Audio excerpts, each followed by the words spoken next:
Hey everyone, so my presentation tonight, I'm focusing on one of the questions that I posed last week on the discussion board. What stops me from learning? There are a lot of things that stop us from learning, stop us from trying, stop us from wanting to learn. One of the main things for me is the fear of failure. I'm afraid sometimes to try things, to learn new things, because I am afraid I'm going to fail. I only want to do things that are easy because I know I can succeed at those. One of the hardest things for me in going back to school and doing these classes is the fear of failure and not understanding what I'm supposed to be doing. I know that failure is part of life, making mistakes is part of life. Heavenly Father put us on this earth to learn and grow from our mistakes. Elder Bednar said, learning by faith and learning from experience are two of the central features of the Father's plan of happiness. So Heavenly Father expects us to make mistakes. None of us are perfect, whether it's in our classes, in our homes, in our personal lives. We're all going to make mistakes, and the purpose of the atonement is so that we can overcome and do better and progress in this life.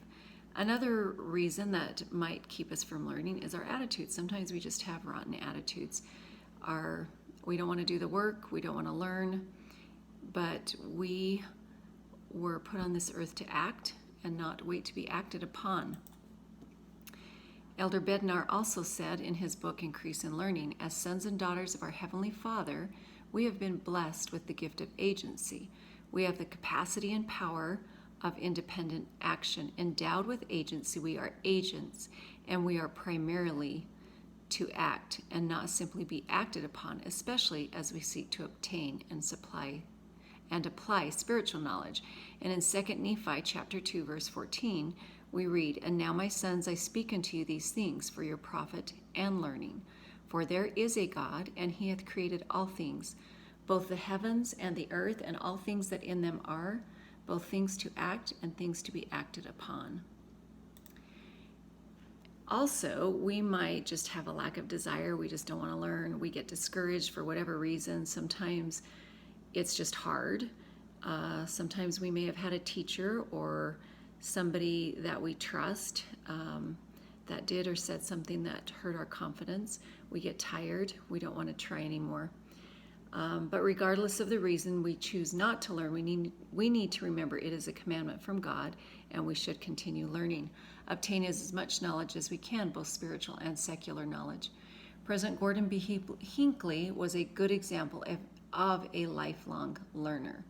He said, none of us know enough. The learning process is an endless process. We must read, we must observe, we must assimilate.